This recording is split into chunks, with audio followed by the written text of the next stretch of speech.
Bismillahirrahmanirrahim. Assalamualaikum warahmatullahi wabarakatuh. Kembali lagi bersama saya Rahesmesa Gandhi dari jurusan Administrasi Pendidikan Universitas Negeri Padang.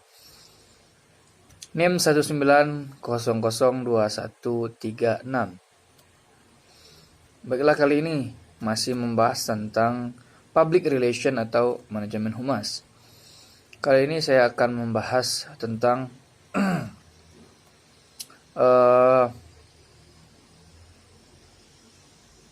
bagaimana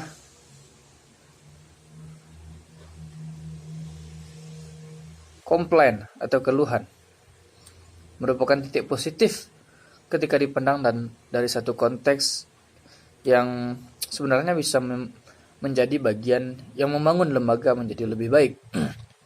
Jadi komplain bukan untuk dihindari, tapi untuk dikelola dengan perhatian secara profesional. Salah satu faktor yang mempengaruhi kepuasan dan persepsi dari pelanggan terhadap mutu layanan yang kita berikan. Hal itu terkait dengan bagaimana membangun komplain yang mereka berikan. Gitu. Nah, jadi jangan hanya segala sesuatu menjadi incar saat konsumen memberikan pujian atau kondisi baik, kemudian kita memberikan senyuman, perhatian, dan layanan prima kepada mereka. Namun, ketika pelanggan memberikan komplain, kita justru tidak peduli bahkan marah. Apabila seorang pelanggan datang ke tempat kita kemudian mengadukan keluhan terkait produk atau jasa yang kita berikan, maka jangan dipandang sebelah mata, atau marah, atau diusir. Karena hal tersebut sering terjadi, kita cenderung menerima pujian, tetapi saat dikritik, kita justru marah dan tidak peduli. Pelanggan yang telah mengeluarkan waktu untuk menghubungi kita dalam menyampaikan keluhan, ini merupakan satu hal positif di mata pelanggan. Gitu. Dia rela menyampaikan fakta dan data yang tentang informasi gratis tanpa kita harus melakukan penelitian atau riset ulang. Itu kemudian mengenai cara-cara memperbaiki bisnis atau memperbaiki produk yang kita buat, gitu. Kita nggak perlu lagi mengeluarkan waktu mencari data. Gitu. Di pelanggan yang mengeluh itu sudah memberikan kita data atau fakta. Nah, jadi kita berterima kasih kepada mereka karena untuk mengumpulkan data real kita membutuhkan energi yang sangat besar, waktu yang cukup lama, gitu.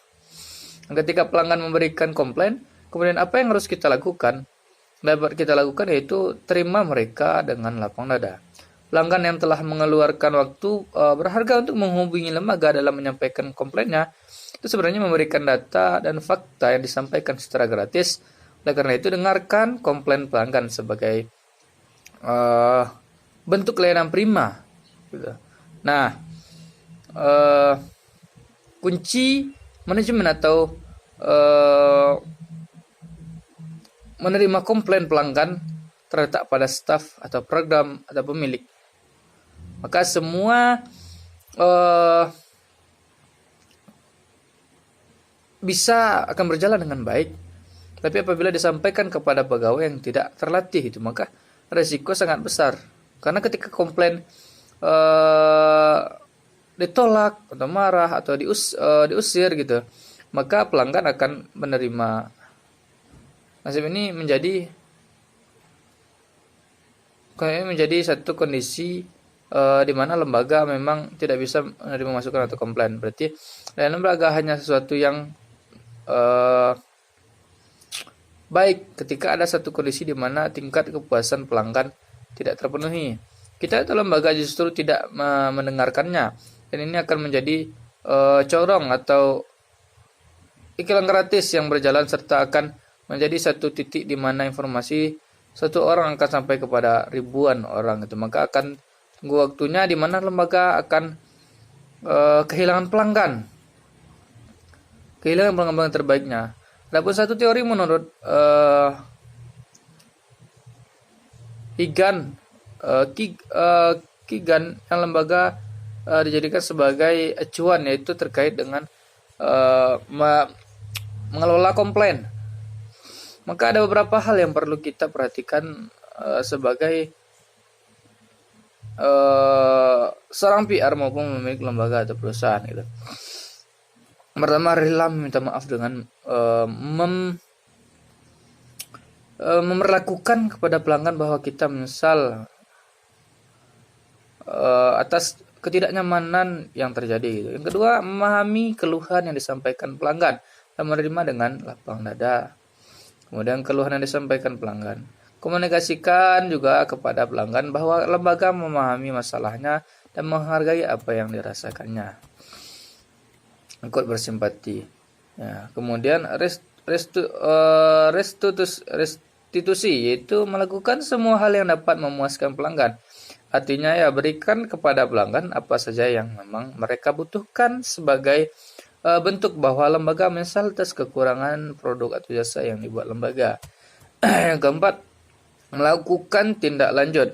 Tindak lanjut kemudian cek bersama pelanggan sebelum mereka pergi untuk memastikan. Jadi bersama-sama pelanggan dapat memahami tindakan lembaga bahwa pelanggan puas, kemudian dalam waktu 1 minggu atau beberapa hari lembaga memberikan rentang waktu yang cukup untuk menghubungi pelanggan dan meminta informasi kepastian kembali bahwa mereka tetap puas gitu. Dan apa pentingnya penanganan komplain dari pelanggan yang notabene-nya adalah orang-orang yang menjadi konsumen lembaga. Menurut Sutarjo, ada berapa option mengapa seseorang tidak membeli satu produk. Ada 6. Yang pertama itu karena meninggal dunia, itu 1%. 1%-nya karena meninggal dunia. 3%-nya karena pelanggan pindah tempat tinggal. Ini yang kelima karena minatnya berubah. Yang ketiga 5% karena minatnya berubah. Yang keempat 9% karena pindah langganan. Yang kelima 15% karena tidak puas dengan produk yang dibeli. Yang keenam tidak puas dengan layanan prima atau termasuk cara menangani komplain. 68%. Memang pelayanan lah yang utama. Pengelolaan komplain merupakan manifestasi keilmuan, ilmu pengetahuan yang mempelajari tentang bagaimana berbagai macam metode atau strategi dalam menangani atau mengelola berbagai macam kelakuan yang disampaikan oleh pelanggan untuk menciptakan keuntungan yang diperoleh dari berbagai faktor lainnya, sehingga terbentuk model ekonomi yang efisien dan sekaligus mengetahui apakah investasi yang dilakukan lembaga berhasil atau tidaknya. Secara umum, manajemen komplain merupakan pengelolaan atas usaha kita atau atas produk dalam kaitannya dengan komplain. Jadi komplain pelanggan jangan ditolak, gitu. Jangan marah, jangan defensif gitu. Bahwa sampai menganggap pelanggan ingin menjatuhkan produk yang lembaga punya gitu. Seharusnya terima data dengan lapang dada sebagai bentuk layanan prima bahwa mereka selama ini sudah menjadi yang baik untuk lembaga gitu. Menurut Ciptomo, bahwa manajemen komplain merupakan bentuk pelayanan oleh suatu lembaga atau perusahaan atas reaksi ketidakpuasan. Jadi dalam proses menjelaskan atau mengatasi sanggahan konsumen terhadap fungsi manajemen dari jasa, sehingga ekspektasi atau apa yang mereka terima di luar yang mereka ketahui, jadi yang diragukan suatu lembaga dalam menangani keluhan konsumen dengan memandang bahwa keluhan konsumen merupakan suatu kesempatan yang besar bagi pihak lembaga untuk mempertahankan konsumen terbaiknya melalui proses pelayanan yang luar biasa, penanganan konsumen gitu. Penanganan kebijakan efektif dan dapat menjadi informasi yang berasal dari keluhan konsumen. Kalau bentuknya adalah keluhan, tetapi ini menjadi satu titik yang positif sebagai suatu landasan dalam mengembangkan kegiatan lembaga ke depannya menjadi yang lebih baik. Jadi berdasarkan hal itu, maka lembaga pasti berpikir bagaimana membuat komplain itu tidak terjadi lagi. Nah, sehingga kualitas produk akan menjadi berkualitas gitu. Ada beberapa prinsip dalam proses penanganan manajemen komplain yang lembaga berikan. Antara ini pertama,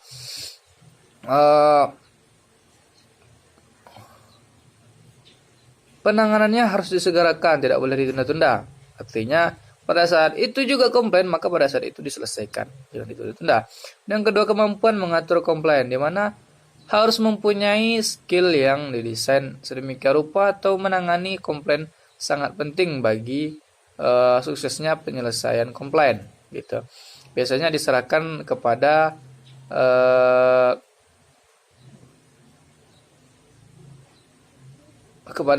PR gitu deh, dan itu ditangani dengan baik gitu. Yang ketiga, mempunyai daya tangkap cepat, artinya komplain dapat diselesaikan dengan cepat dan responsif gitu. Apabila komplain tidak dapat dilakukan secepatnya, maka setidaknya lembaga dapat mengkomunikasikan fakta ini kepada pelanggan bahwa kita akan melakukan eksekusi atas komplain yang mereka sampaikan. Hak konsumen atas penanganan keluhan yang disampaikan kepada lembaga dalam melakukan atau menyampaikan keluhan. Konsumen sebenarnya menuntut harapan yang luar biasa atas keluhan yang mereka ucapkan tersebut gitu.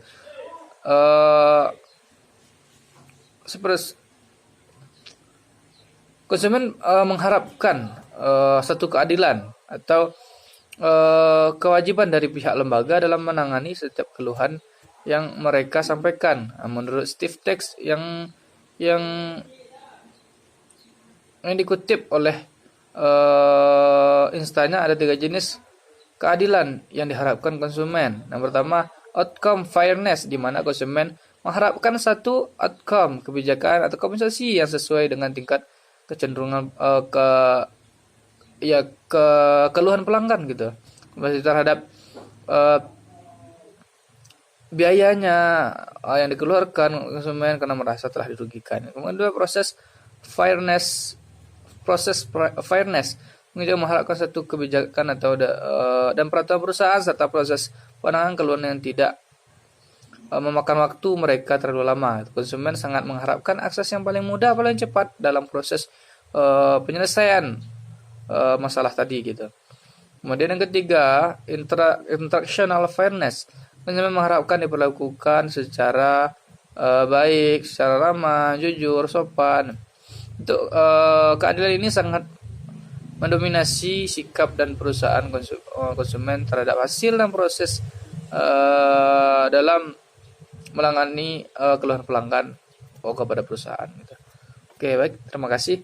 Mungkin sekian dari saya terkait cara menangani keluhan dari konsumen. Jadi kalau ada konsumen yang komplain ke perusahaan, kita terima dengan lapang dada, welcome. Jangan diusir, jangan dicuekin, jangan dibiarin. Jadi ini adalah merupakan sebuah data penting yang harus kita miliki secara gratis tanpa kita harus melakukan penelitian lagi gitu. Jadi setelah kita terima dengan lapang dada, kemudian kita cari solusinya sama-sama dengan konsumen atau dengan pimpinan, dengan karyawan lain, mungkin kita minta tolong mencari solusi supaya masalah ini terselesaikan dengan cepat. Nah, jangan bertele-tele karena konsumen tidak ingin berlama-lama dalam menangani masalah. Makanya seorang PR harus responsif, harus cepat tanggap dan jeli gitu terhadap masalah dan solusinya gitu. Oke, baik, terima kasih. Mungkin sekian dari saya tentang cara menangani keluhan pelanggan bagi seorang PR, bagi seorang humas. Terima kasih, jangan lupa like, comment, dan subscribe channel ini. Semoga bermanfaat. Wassalamualaikum warahmatullahi wabarakatuh.